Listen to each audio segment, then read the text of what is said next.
Halo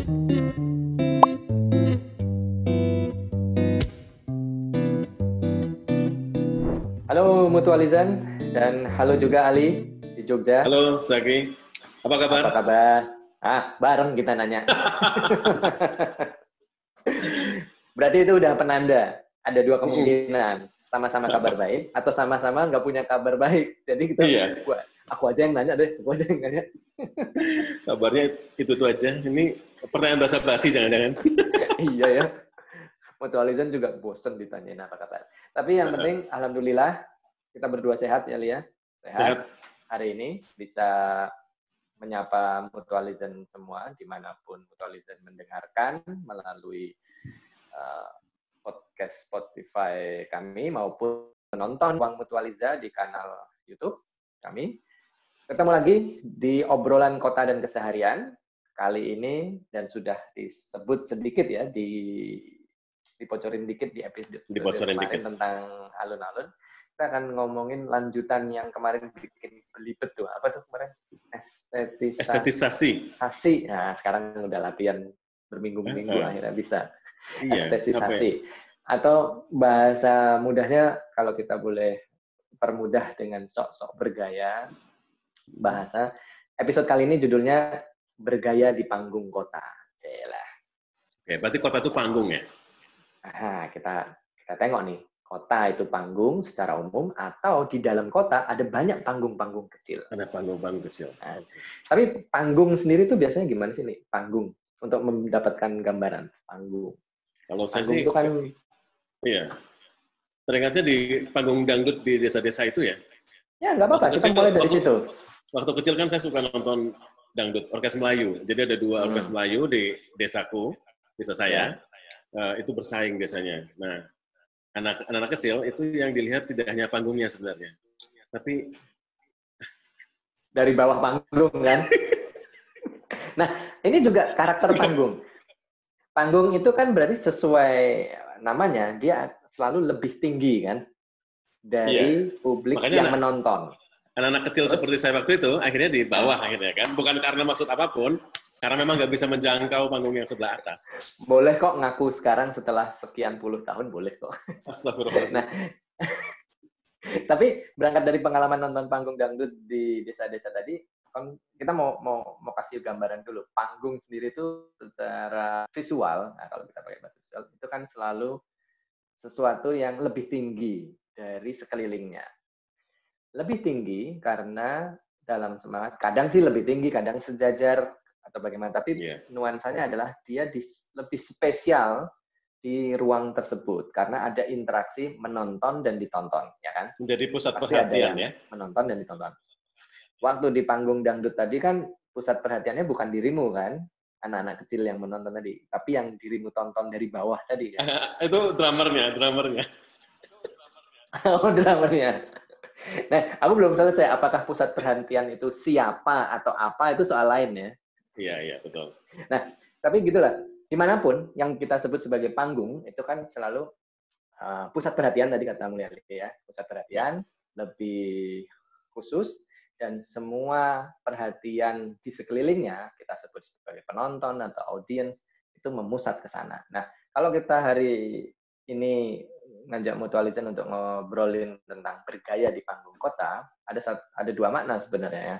Pertama, kota itu sendiri sebagai ruang hidup bersama ini yang heterogen, itu tidak lain, tak ubahnya adalah panggung dalam konteks yang lebih besar. Bisa dia dalam konteks negara, atau antar kota-kota yang lain. Nah, kota itu sendiri kan bisa dibayangkan secara metaforis, dia itu menjadi pusat perhatian juga kan. Nyatanya ada urbanisasi. Orang datang ke kota demi mimpi hidup lebih baik, ekonomi, dan sebagainya. Atau mengejar cinta juga ada yang urbanisasi karena mengejar. Ada ya? Terus adegannya di kereta gitu ya? Melepas. Terus ininya terbang. Shell-nya gitu ya? Terbang, India. Terbang. Yang nangkep ternyata bapak-bapak penjaga di keretanya, bukan tokoh utamanya. Terus akhirnya, ini kenapa jadi drama begini sih? India banget nih, India. Tapi, iya, itu juga pengalaman nonton panggung. Nah, Jadi tadi kan panggung itu adalah ruang tempat yang biasanya secara simbolik lebih tinggi dari sekitarnya, lebih menjadi pusat perhatian dan semua terarah ke situ. Makna pertama itu ya, Lia. Kota itu kita anggap panggung. Makna yang lain yang bisa kita juga ulik di kesempatan kali ini adalah di dalam kota itu sendiri banyak panggung-panggung kecil. Maksudku, ruang kota itu juga bisa menciptakan atau memang sengaja diciptakan oleh warganya untuk jadi panggung-panggung kecil mereka.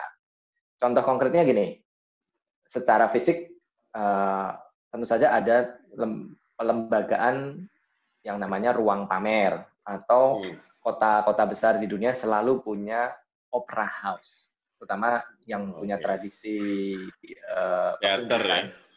Teater atau seni dari barat. Mereka selalu punya opera house atau teater house, yang mana peruntukannya bisa untuk macam-macam, tidak hanya pertunjukan teater, opera, tapi juga pertunjukan yang lain. Itu jadi kayak ciri kan, dan itu dilembagakan. Ada kota yang disebut sebagai kota yang layak menjadi tempat hidup yang dianggap baik, selalu punya ruang pertunjukan. Tapi buatku panggung di dalam kota itu juga banyak. Jalanan itu loh bisa jadi panggung juga, ya kan? Jalan. Terus ruang-ruang terbuka, kayak kemarin di episode sebelumnya kita ngomongin alun-alun atau square, itu juga square. Di luar ruang-ruang fisik, panggung-panggung kecil di dalam kota itu juga ada dalam bentuk-bentuk ruang sosial, kafe, ya kan? Itu juga panggung. Itu menjamur di mana-mana ya. Bahkan di baik desa-desa. Baik kafenya secara fisik maupun cafe culture atau budaya ngafe tadi. Budaya ngafe sebagai ngafe itu juga panggung. Nah, dari sisi panggung, aku nyebut panggung karena kecenderungannya makin kemari, disadari atau tidak, setiap individu di dalam kota maupun secara kolektif bersama-sama, kita tuh kayak selalu berusaha untuk mempresentasikan diri atau presentasi diri di setiap kali kita keluar dari rumah, ke kafe, ke ruang pertunjukan, atau sekedar lewat di jalan menuju ruang tempat kerja, menuju tempat sekolah dan sebagainya, kita mematut-matutkan diri dulu kan, pantas nggak sih aku keluar, sadar atau tidak sadar, dan cenderung biasanya udah subconscious ya, kita kayak ya harus mikirin penampilan, pilihan karena setiap pakaian, karena setiap orang bisa ini ya, punya potensi jadi objek tatapan gitu ya. Betul. Nah, objek tatapan atau dalam bahasa lainnya lingkungan sekitar menjadi spektakel yang tadi ya. Pertanyaannya, kenapa kita harus memedulikan presentasi diri atau performance and appearance, kira-kira bahasa lainnya ya. Menunjukkan diri dan menampilkan. Itu di kota itu kok cenderung kayak ada dorongan gitu ya. Satu orang, sekian orang menunjukkan itu, atau bahkan coba tengok beberapa kota besar di dunia, itu ada distrik-distrik yang kemudian menjadi terkenal karena orang-orang kalau ke situ mesti fashionable, misalnya istilahnya gitu. Apa? Mungkin dirimu pernah di Jepang, Tokyo punya Ginza area. Ya. Meskipun saya sering nongkrongnya di stasiun sih sebenarnya. Karena itu juga nggak kalah fashionable ya orang-orang yang melintas di stasiun.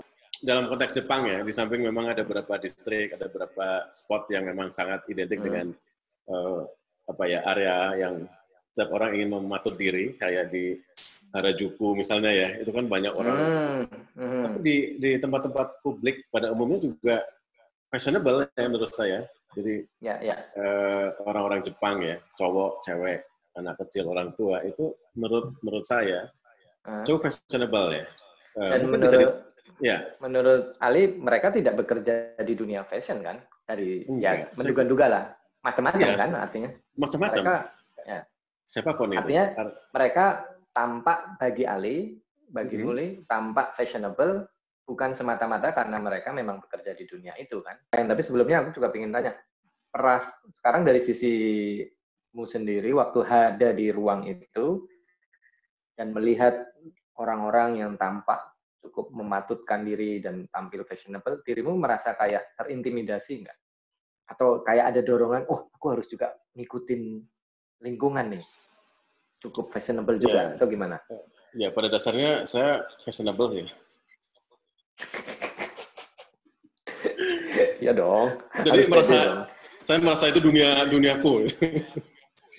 Ngeblend, dirimu ngeblend. Nggak, aku kenapa tanya ini? Kenapa aku tanya ini? Aku juga punya pengalaman ada di lingkungan yang kurang lebih mirip gitu. Turun di kereta, kok semua orang fashionable gini sih? Aku minder gitu loh. Aku terintimidasi. Padahal nggak ada yang salah dengan diriku. Maksudnya pakai baju bukan yang acak-adut atau ngaco dan sebagainya. Ya sesuai karakterku sendiri setiap hari. Menurutku juga cukup wajar gitu, dan juga sudah mematut-matutkan diri, tapi masih terasa terintimidasi. Terus keesokan harinya ketika jalan di rute yang sama, aku berusaha ganti gitu loh, misal kayak sepatunya yang tadinya ganti. Oke. Ya karena ganti wajah nggak mungkin kan. Jadi maksudnya aku cuma mau tanya, menyesuaikan. Betul. Ya, mungkin tidak akan pernah bisa selalu menyesuaikan, tapi ada dorongannya. Aku juga mau bilang bahwa jangan-jangan yang aku sebut sebagai tadi bergaya di panggung kota, dalam hal ini kita contohnya dari stasiun dan jalanan ya, di jalan, itu juga akhirnya ada dorongan sosial gitu loh. Ketika lingkungan semua orang tampak mematut-matutkan diri dan tampak mengikuti citraan-citraan yang begitu, terus kita yang tidak mengikuti jadi terintimidasi dan merasa tanda petik teralienasi mungkin ya. Iya betul, dan kemudian kalau mau ngeblend ya harus ngikutin, dan akhirnya menjadi dorongan kolektif yang kemudian menjadi kultural, dan akhirnya orang lain yang datang dari luar area itu merasa, oh tempat ini atau distrik ini orang-orangnya fashionable ya gitu. Meskipun kita sering gagal ya pada saat meniru ya. Pastilah, karena kita nggak datang dari akar kultur yang sama kan. Kita cuma melancong atau kemudian sekedar ada acara kantor atau acara profesional, ya kita jadi diri kita, tapi kemudian kita masih merasa, kok aku agak tampak beda sendiri dari yang lain. Nah, aku cuma mau bilang, jangan-jangan panggung-panggung kota yang diciptakan oleh warga-warga kota itu juga kayak menjadi semacam tekanan sosial atau social pressure ya, terhadap mereka yang tidak menganggap ini sebagai panggung. Dan kemudian tadi yang Ali bilang orang merasa ditonton, spektakel, itu memang kayak kita kayak dibawa di dalam arus untuk begitu juga ketika kita nggak sama atau minimal mengikuti arus, kita akan jadi tampak alien asing. Betul. Dan pengelianan ya. Betul, dan kalau secara umum kan, misal kita ngomong kota itu juga bisa dilihat secara apa itu, ada misal pandangan psikoanalisis gitu. Psikoanalisis itu nggak cuma ngomongin tentang kejiwaan individu, tapi juga ada banyak pengkaji kota yang melihat kota dari sudut pandang psikoanalisis kan, bahwa kejiwaan kota itu juga ada, dan salah satunya mereka menemukan bahwa antara batas ruang privat dan ruang publik di panggung kota itu berhimpitan, sehingga ketika warga kota yang lalu lalang di jalanan, di stasiun, di ruang publik, mereka menganggap itu sebagai ruang menunjukkan diri sekaligus menunjukkan sisi-sisi psike diri yang kemudian secara kolektif itulah psike kotanya gitu loh. Ada yang mau ditunjukkan bahwa sisi lain dari psike diri dan psike kota kan selalu ada dua sisi itu. Yang kita tunjukkan, panggung depan, dan yang kita sembunyikan atau panggung belakang. Ya. Meskipun saya juga punya pengalaman di sebuah negara di Eropa Timur ya mungkin ya. Estonia misalnya. Di Estonia, bagaimana itu? Ya. Sebagian warga di sana yang saya kenal, saya temui, mereka bilang nggak peduli lagi dengan penampilan, dengan penampakan diri di perkotaan dan sebagainya. Bahkan dia bilang, kamu pakai baju tidur pun nggak masalah, nggak ada yang menggunakan kamu.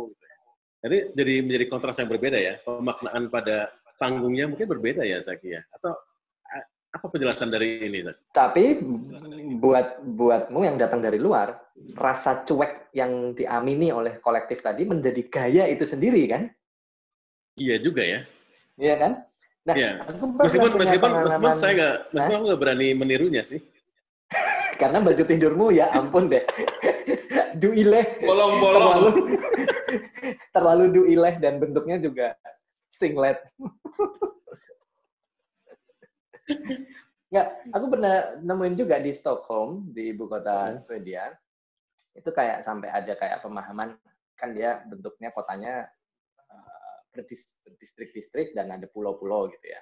Pulau-pulau. Nah, itu sampai ada satu distrik yang dikenal sebagai fashionable, karena fashionable-nya ke arah profesional, sorry, kantoran dan sebagainya. Distrik yang lain fashionable kayak yang tadi pengalaman Ali di Estonia tadi, bahwa setiap orang bebas mau mengekspresikan diri dalam batas-batas yang tidak dikekang. Ini busana kerja, ini busana rumah, ini busana tidur gitu. Jadi, tapi karena semua orang melakukan itu, buatku yang datang dari luar dan kemudian mengalami berinteraksi di distrik itu, yang kurasain adalah itu menjadi satu gaya tersendiri, gitu loh. Gaya self-expression yang, karena ternyata faktanya, kalaupun orang pakai tanda petik baju tidur, ternyata juga bukan baju tidur yang dipakai mereka saat tidur. Baju tidurnya tetap dikemas dengan apalah, ada scarf, ada jumper. Nah, ini nanti bisa dilihat di beberapa foto tampilan yang kita sisipkan di episode kali ini. Dan beberapa footage juga. Di situ tampak kan yang kemudian tetap bergaya ya. Iya, yang aku sebut apakah itu disadari atau tidak? Mungkin kalau bisa jadi kalau kita secara etnografis tanya satu persatu, mereka bisa aja respon, aku cuma keluar rumah pakai yang aku punya, kebetulan di luar lagi agak dingin tapi nggak dingin banget, aku samber scarf, pakai tas kain kayak goodie bag, udah jalan. Tapi ketika semua orang punya prinsip yang sama, mengekspresikan diri. Nah, tapi aku mau melihat dari sisi etnografis bahwa jangan-jangan bergaya itu juga bagian dari ciri untuk menjadikan diri terasosiasi ke dalam satu profesi tertentu. Nah, profesi itu dicitrakan kan di benak kita. Oh, kalau fotografer yang di lapangan, heroik, selain soal gadget atau alat-alatnya, juga sibuk dengan ciri-ciri tadi.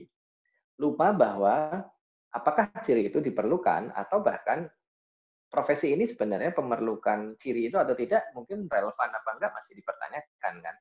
Tapi yang jelas ada masanya itu. Mungkin sekarang udah nggak terlalu ya, karena negeri tropis sudah makin panas juga. Iya, betul. Soalnya itu buat ngelap keringat juga mungkin masih bisa. Kalau itu nanti profesi kayak di panggung Sri Mulat ya, selalu mereka punya serbet disampirin. Nah, tapi aku mau ngajak juga ngomong di luar fashion, karena bergaya di panggung kota itu bisa juga nggak melulu soal fashion individu, bisa juga misal event yang diadakan. Kemudian contoh lain, akhirnya secara formal ketika disadari kota itu juga panggung, kota adalah panggung, atau di konteks lain, panggung-panggung kecil bisa diciptakan di kota, pemerintah kota dan juga otorisasi kota dan bersama dengan di kota tersebut, kadang mendesain kotanya juga menganggap kota itu seperti panggung. Jadi didesainnya, baik menciptakan ruang publik, desain perumahan, atau pemukiman, semuanya didesain seperti layaknya panggung. Kemudian yang tadi kita udah nyebut lanskap kotanya ya, lanskap kota dan juga fungsi-fungsi lingkungan terbangun atau built environment-nya juga dianggap seperti panggung. Kemudian tadi kita udah sempat nyinggung tentang cafe culture atau budaya cafe tadi. Dalam konteks yang lebih luas juga budaya makan keluar, dine out, makan keluar. Kita juga melihat bagaimana tempat-tempat makan, restoran-restoran harus mendesain dirinya sedemikian rupa berdinding kaca yang besar-besar, ya kan? Kalau memang itu ruang indoor, melindungi diri dari hawa panas di luar atau hawa dingin, mengapa masih perlu dikaca supaya tampil kan? Ada nuansa menunjukkan diri, ditonton oleh yang tidak sedang makan. Sebaliknya, kita yang di dalam ini, meskipun tampak seperti di dalam akuarium bagi orang yang di luar, kita juga sedang menonton yang di luar kan, tanpa kita merasa dalam satu ruang yang sama. Nah, aku menyebut semua gejala ini tuh kayak beberapa pengkaji kota juga sudah pernah menuliskannya, dorongan dari yang disebut sebagai sistem ekonomi pengalaman atau experience ekonomi.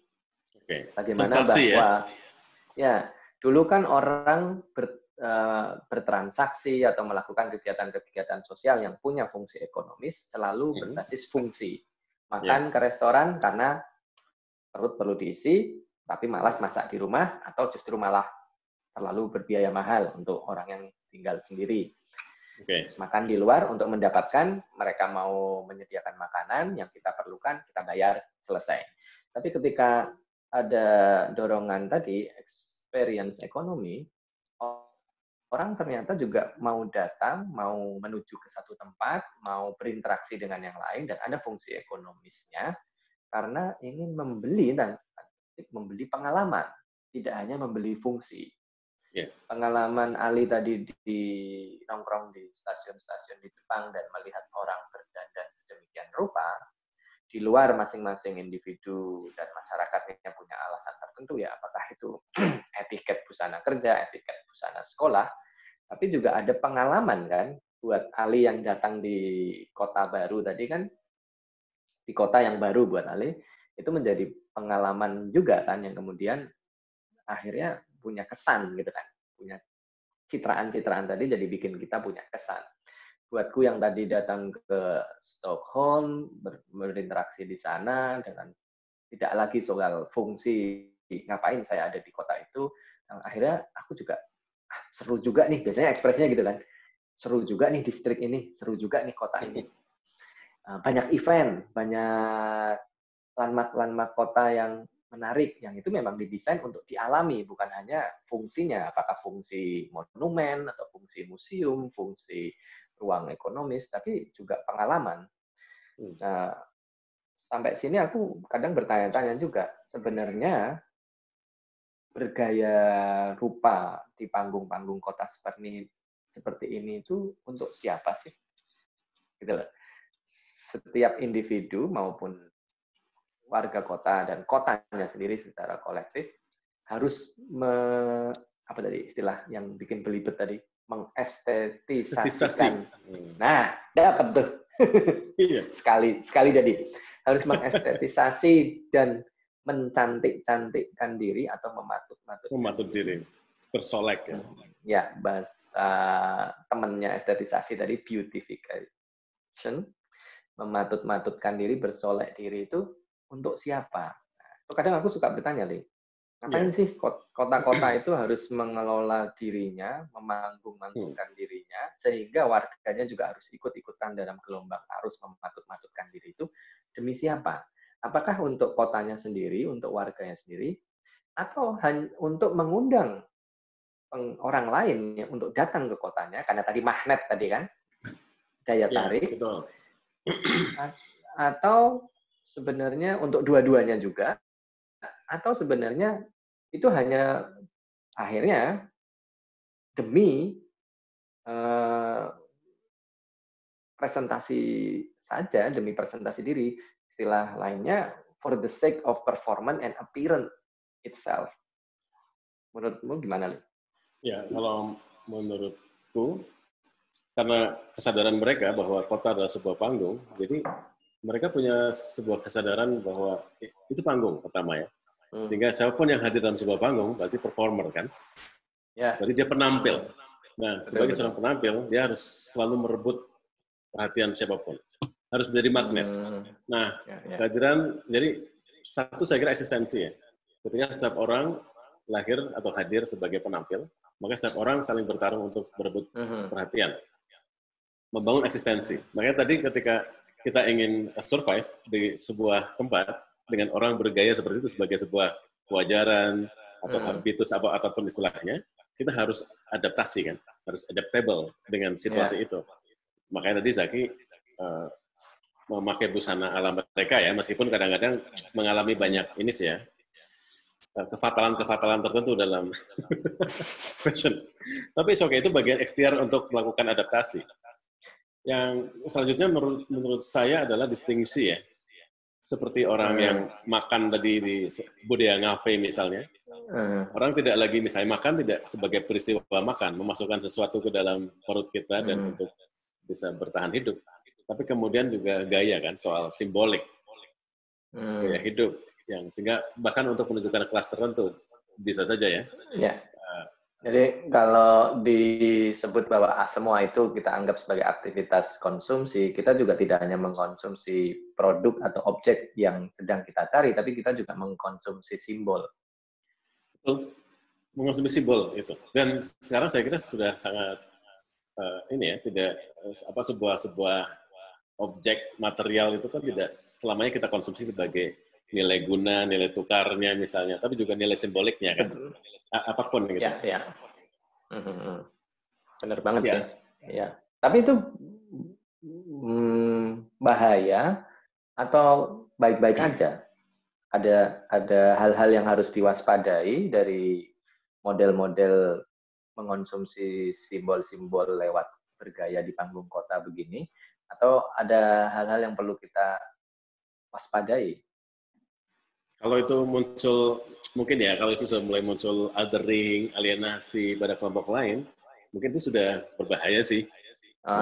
Jadi ukurannya itu ya, jangan sampai kemudian meminggirkan orang-orang atau kelompok-kelompok yang kemudian tidak dalam arus yang sama, gitu kan? Ya, atau kemudian penilaian pada seseorang atau kelompok-kelompok tertentu menjadi sangat permukaan ya. Sebetulnya sangat visual. Jadi padahal kita ada menilai betul. Kita menilai orang lain atau bangsa lain bahkan ya, warga kota lain. Kayak tadi Ali datang ke Tartu di Estonia, aku ke Stockholm meskipun di negara yang sama, tapi itu bukan tempat hidupku. Saya Ali ke Tokyo dan Osaka. Kita jangan sampai kemudian hanya menilai warga di sana dari apa yang ada di permukaan, yaitu gayanya saja. Dan kemudian kita lupa bahwa setiap individu itu mungkin punya voice-voice yang berbeda, atau hal-hal yang bisa diapresiasi lebih, kan? Tapi mungkin ada satu masa kita nggak lagi peduli pada sesuatu yang visual ya. Artinya justru apa yang sedang disampaikan dari yang visual itu. Ada tidak berhenti pada sesuatu yang visual, penampakan, atau presentasi diri. Tapi justru apa sih mungkin kalau bahasa ini ya diskurs apa yang dibangun mungkin ya. Ya kalau kita bicara tadi misalnya nilai identitas kota atau identitas distrik di dalam kota, akhirnya memang benar ya, kayak pengalamanku datang di kota-kota baru atau di kota yang aku asing awalnya, lama-lama aku juga sebenarnya tidak menangkap sekedar pesan atau message dari yang di permukaan lewat gaya-gaya busana, gaya event, gaya desain, tapi justru spirit dari kota. Misal kayak tadi pengalaman bukan itunya kan yang ditangkap, tapi spiritnya. Nah, bicara spirit ini juga aku jadi keingat bahwa ngomongin gaya atau fashion, sekaligus ini juga buat penutup dan bocoran untuk episode berikutnya, aku jadi teringat bahwa di beberapa tempat sedang justru pada gandrung atau sedang tren menggunakan second hand clothes atau second hand product, barang lawasan, barang-barang bekas. Nah, jadi justru kalau tadi ada pengalaman-pengalaman bahwa jadi diri sendiri, bebas ekspresi, ada juga tetap bergaya di panggung-panggung kecil di dalam kota maupun kota sebagai panggung, tapi ada semangat untuk menggunakan yang bekas-bekas saja. Nah, itu ada spirit di baliknya. Tapi apa dan bagaimana kita simpan dulu, Li. Betul. Kayaknya cocok buat episode depan nih. Ya, mungkin kalau kita ngomongin kota sebagai panggung bergaya, tidak lepas dari budaya jalan kaki juga sih sebenarnya. Jalan kaki, trotoar, sehingga muncul salah satunya mungkin baliho, muncul elemen-elemen visual yang kemudian membuat orang menjadi terpana, terpesona pada sesuatu. Itu juga bagian ornamen-ornamen, aksesoris-aksesoris yang kemudian semakin menambah kota menjadi cantik ya. Proses beautifikasi, estetisasi sebuah kota. Betul. Yang terakhir ini budaya jalan kaki itu juga mempengaruhi bagaimana orang akhirnya juga dibentuk karena berjalan kaki itu juga membuat kita melihat kota dan sekaligus dilihat kan. Kalau kita di dalam mobil kan, wah, melintas begitu cepat, yang kita juga tidak perlu segitu-segitu amat merasa dilihat, apalagi mobil dengan kaca film yang kemudian orang sengaja memang kita merasa ingin ada di ruang privat kan. Terima kasih sekali udah nemenin ngobrol lagi di episode kita kali ini, bergaya di panggung kota dalam program obrolan kota dan keseharian. Senang banget bisa ketemu dan senang banget juga. Kalau tadi kita udah janjian ketemu di alun-alun di episode sebelumnya, habis ini kita janjian ketemu di mana nih? Di trotoar, jalan kaki kita. Jalan kaki, siap. Minggu depan kita di Barkas. Betul, kita tengok yang bekas-bekas di kota. Kenapa kota kok juga sering tertarik dengan yang lawas-lawas atau yang bekas-bekas. Tapi tunggu detail dan kisah-kisah lainnya di episode kita berikutnya. Kalau kamu suka dengan yang kamu tonton dan dengar ini, jangan lupa subscribe di kanal YouTube Ruang Mutualiza dan follow kami juga di Spotify. Jaga selamat. Terus sehat. Tetap semangat. Sampai bertemu di episode selanjutnya. Mutualiza.